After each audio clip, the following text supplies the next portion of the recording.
The night at Bagram Airfield never really slept, just traded sunlight for floodlights and mortar alerts. But this night felt different. Whispers ran faster than the rotor blades outside. A traitor in uniform. A secret hunter no one even knew existed. 3 years of lies, 3 years of moving through the base as a nameless technician, while enemies in crisp uniforms plotted to tear the unit apart from within. What happens when the predator and the prey finally meet in the same room, when betrayal wears brass and loyalty hides behind grease-stained coveralls? The answer came in a single confrontation that would flip the chain of command on its head. FOB Chimera sat in the middle of nowhere, a dusty forward operating base baked under the brutal desert sun. The air reeked of jet fuel, scorched metal, and the faint copper tang of sand mixed with sweat. Every night, the Apache rotors screamed overhead, drowning out even the insects. For 3 long years, Naira Kesler worked in the shadows of that base, not as a decorated officer, not as the fierce commander of Shade Unit who once led raids deep into enemy territory, but as an anonymous ordnance tech. Her records listed her as killed in action after the Yemen campaign. In truth, it was nothing but a carefully manufactured death, a cover to bury her under a new name and new role. Day after day she loaded missiles and wiped down guns. To the others she was General Nobody. Just a quiet woman with grease on her hands, always on the edge of the group, never answering back when they threw jabs at her.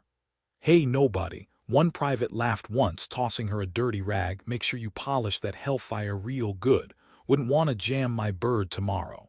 She never responded, just a tight smile and a nod. Inside, though, her stillness wasn't weakness, it was restraint. The kind only someone who stared death in the face can hold. Every metallic click of a missile locking into its cradle was a reminder of who she used to be, of every shot she'd ordered, every strike that had lit up the night sky over cities whose names no one back home could pronounce. The world had forgotten her medals, her rank, her face. That was the point. But at night, when the barracks went quiet, Kesler lay awake staring at the corrugated ceiling, replaying Yemen in her head. The screaming, the blood, the moment she was killed on paper so she could vanish in real life. No parades, no handshakes, just oblivion. She remembered the words of an old mentor once whispered in a briefing room. "The best warrior isn't the one who fires first, it's the one who knows when not to." That discipline was what kept her alive, and for 3 years it kept her hidden. Then came day 1012. It was 3 a.m. when the perimeter alarms shattered the stillness. Red strobes painted the walls of the ammo bay where Kesler was working. The ground trembled. A distant thud rolled through the base. Not incoming mortars, something worse. Kessler's head snapped up. The mask of obedience fell away. Her eyes turned sharp, predatory, like a blade unsheathed after years of silence. Old instincts flooded back, the kind that didn't wait for permission. The soldiers around her scrambled, shouting into radios, half-dressed, half-awake. Nobody expected the quiet ammo tech to move first, but Kesler already had. I couldn't help but think back to years ago in the Middle East, when I met a scrawny radio repairman. Kid barely spoke a word. Everyone treated him like background noise, until the day our convoy was ambushed. He jammed the enemy detonators and saved every man on that road. Sometimes, the quiet ones are the ones who change everything. Now, watching Kesler in my mind's eye, I knew that same quiet was about to explode into action. FOB Chimera was walking straight into a storm, and General Nobody was about to become someone again. The morning sun hammered down on FOB Chimera like molten brass. By 0800, the tarmac shimmered, and the smell of hot jet fuel mixed with sweat thickened the air until it tasted like metal. Somewhere beyond the blast walls, desert winds whispered over broken ground, a warning no one ever listened to. Naira Kesler knelt beside an AH-64 Apache, feeding 30mm rounds into the chain gun drum. Each shell clicked into place with mechanical precision, her movements steady, economical, almost ritualistic. Grease streaked her fingers, sweat dripped down her neck. She didn't complain, she never did. The world thought she was dead. Here she was just nobody, another expendable ordnance tech. Captain Merrick, one of Chimera's most seasoned Apache pilots, was walking up from the flight line, helmet under one arm, when he caught sight of her. He'd seen her 100 times before, quiet and invisible, Just another face in the dust. But this time, something changed. She had stripped off her jacket in the sweltering heat. A black tank top clung to her back, damp with sweat. As she leaned forward to reach the next ammo crate, the fabric shifted just enough to reveal ink across her shoulder blade, a design sharp and deliberate, not the kind of tattoo you get on leave after one too many beers. Merrick froze, his eyes narrowed. It wasn't art, it was a code. 3 interlocked triangles, one hollow, one shaded, one solid. The mark of Shade Unit, the kind of thing no one outside black-budget circles should even know exists. Official records said Shade had been disbanded 2 years ago after a failed op in Yemen. Rumor said the survivors were buried, figuratively if not literally. And now that same ghost insignia was sitting right here, loading his gunship. "Hell," Merrick muttered under his breath, low enough no one else could hear. He took a step closer, boots crunching on the gravel. "That's one hell of a tattoo, Tech. You get that in Kandahar or somewhere darker." Kesler didn't turn, didn't flinch, just kept feeding the belt round after round, but inside her chest tightened. The sun was suddenly too bright, the air too thin. She'd spent 3 years avoiding exactly this. When she finally spoke, her voice was even, almost too even. "Just something I picked up, doesn't mean anything." But Merrick wasn't buying it. He'd been around long enough to recognize what couldn't be faked. In combat, you learn to read people the way you read terrain. Fault lines, cover, hidden fire lanes. The woman in front of him had the posture of someone who'd carried more than ammo crates. Shade Unit. No way. He remembered an old saying passed around by special ops pilots. True operators don't brag, they disappear. And now he was staring at one who'd disappeared so well, the army itself had written her obituary. "I remember something from my own time overseas. Afghanistan, winter of '09. There was a calm sergeant in our unit, quiet as a ghost. Never spoke unless spoken to. People figured he was just shy. Then one night during a Taliban mortar attack, he rerouted our entire satellite uplink on the fly, called in air support, and saved 30 men in under 5 minutes. Afterward, he went right back to fixing radios like nothing happened."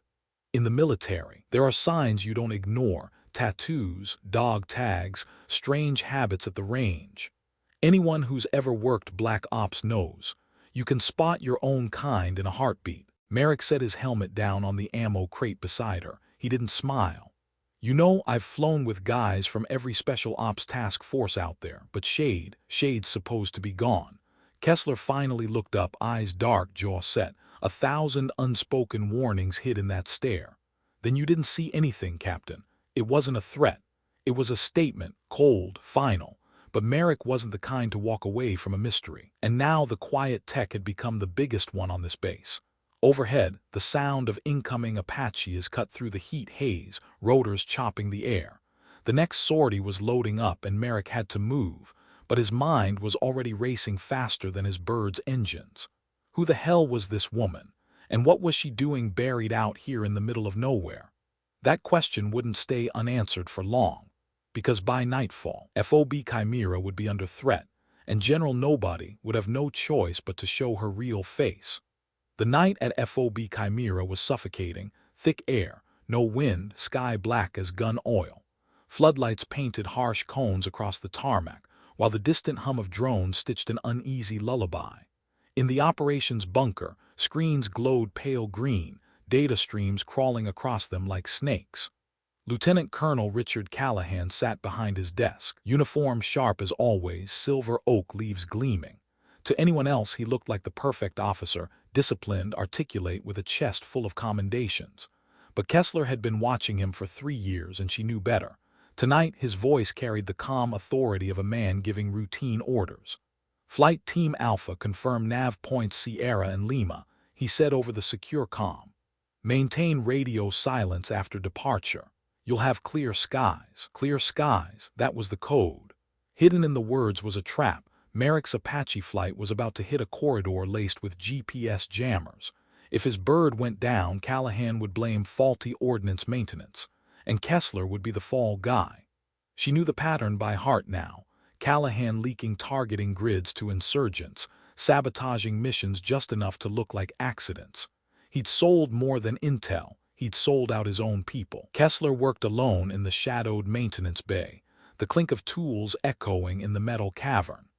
Her coveralls were streaked with hydraulic oil, but beneath that grease-stained exterior was a mind calculating every move. She'd gathered hard proof, intercepted comms, altered flight logs, ghost entries in the FOB's encrypted network.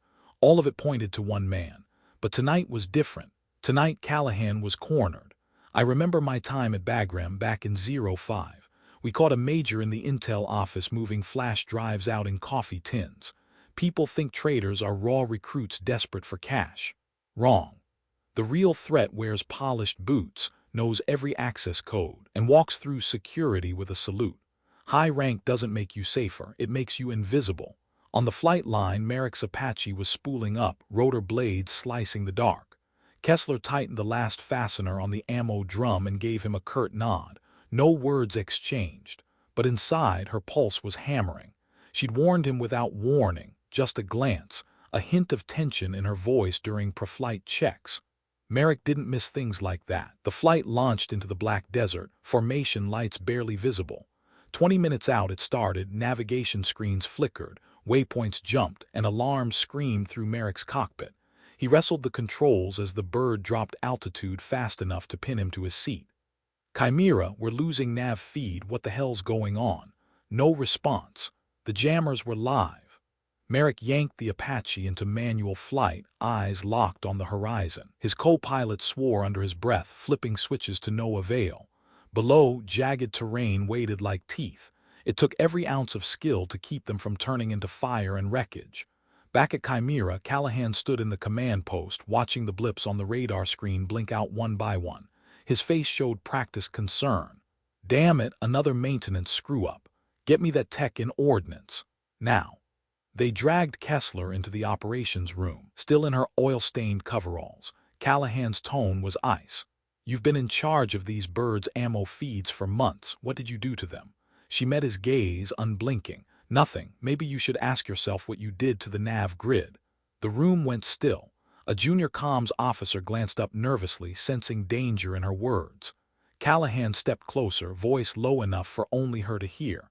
Careful, nobody. You're one breath away from a court-martial. That was when Merrick's Apache roared overhead. Alive, landing hard on the pad outside with sparks spraying from the skids. He stormed in, helmet still in his hand, eyes blazing. Don't you lay this on her, he barked, jabbing a finger at Callahan. Your grid was dirty, someone fed us straight into a jammer zone. Callahan tried to keep his composure. Captain, stand down, this is an investigation. But Merrick wasn't standing down. Investigation my ass. I saw her warnings in the pre-flight logs and I saw something else too. He turned to the room. You all call her nobody. You've got no damn clue who you're talking to. He pointed at Kesler. This is Colonel Naira Kesler, Shade Unit, the kind of operator who saves bases like this from people like him. Gasps filled the room. Callahan's face went pale, then dark with rage, but before he could speak, Kesler dropped a stack of data drives on the table. 3 years' worth of proof, she said evenly. Encrypted comms, bank transfers, flight plans altered to fail. Security moved in fast. Callahan reached for his sidearm, too slow. Merrick slammed him against the wall, disarming him in one motion. The traitor was dragged out, shouting threats no one cared to hear. In moments like this, I think back to something an old sergeant told me in Iraq. The quiet ones aren't weak. They're just saving their strength for when it matters. Kesler had spent 3 years invisible. Tonight, the ghost had to show her face, and now everyone at Chimera knew. Not all enemies were outside the wire. But exposing Callahan was only the beginning. Somewhere beyond the desert horizon, the insurgents he'd been feeding were already moving, and they knew exactly who to hunt now. The command bunker was cold despite the desert heat outside. The hum of servers mixed with the distant thud of rotor blades idling on the pad. Harsh fluorescent light glared off steel walls, turning every shadow into a jagged cut. Officers lined the perimeter, their faces tense, unsure why a simple maintenance tech was standing in front of the base intelligence chief in handcuffs. Lieutenant Colonel Richard Callahan stood rigid, his uniform immaculate as always.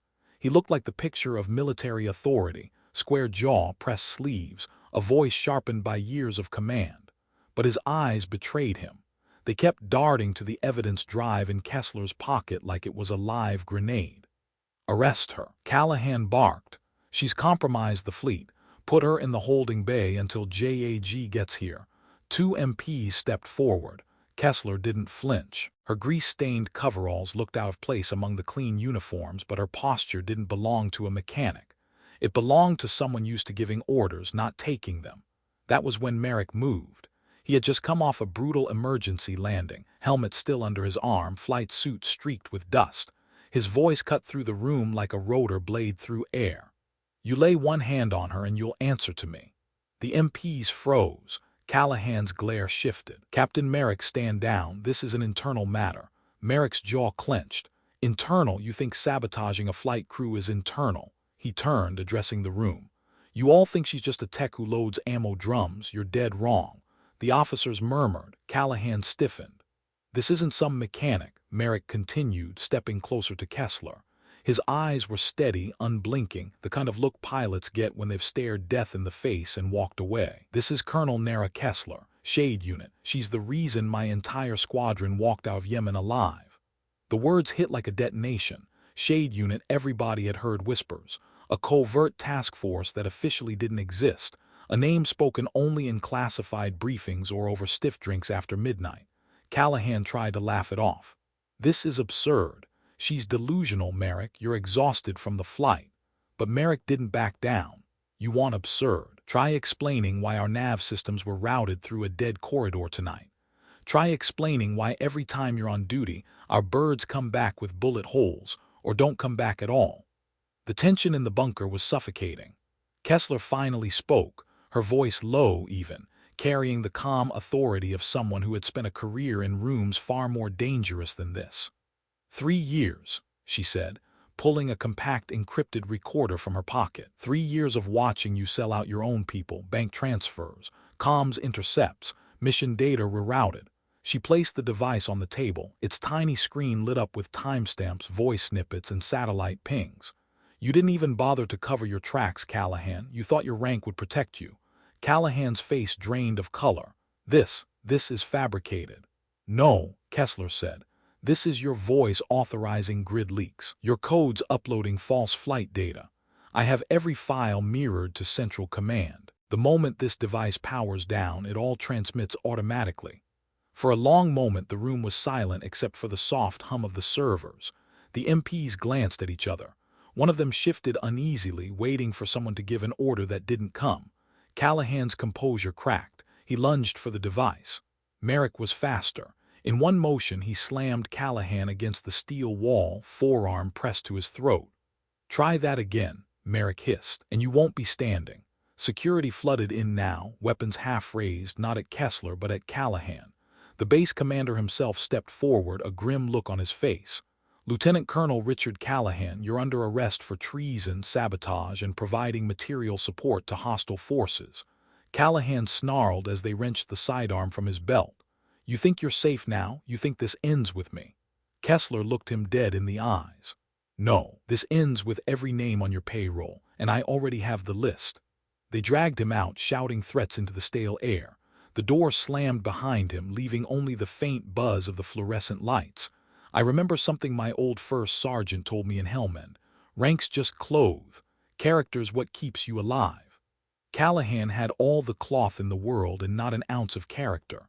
Kesler stood there, calm as ever, like the storm had passed. But Merrick knew better. This wasn't the end. This was just the first wave. Somewhere out there, the people Callahan had been feeding intel to already knew their golden source was gone, and they wouldn't stay quiet. But the real enemy wasn't in handcuffs yet. Beyond the wire, something far bigger was coming, and Kesler knew they had less than 48 hours to stop it. The desert night pressed against the base like a heavy curtain. Rotor wash from a departing Black Hawk swept loose sand into spirals, hissing across the tarmac. Floodlights carved sharp cones through the darkness, but beyond their reach, Bagram was just a shadow in the Hindu Kush. Inside the command hangar, the air smelled of jet fuel, gun oil, and burned coffee, scents that clung to every base, every war like ghosts no one bothered to exorcise. The news had already spread. The traitor network was dismantled. Callahan was in shackles on a transport to Kandahar for interrogation. And Kesler was no longer the nameless tech turning wrenches at midnight. To the brass, she was once again Colonel Naira Kesler, Shade Unit veteran. To most of the base, she was a rumor that had suddenly walked out of the shadows and into the fluorescent light. But to Merrick, standing by the flight line with his helmet tucked under his arm, she was something else entirely. A soldier who had chosen anonymity over medals, mission over ego. The ceremony was perfunctory, almost clinical. A single starched folder slid across a stee.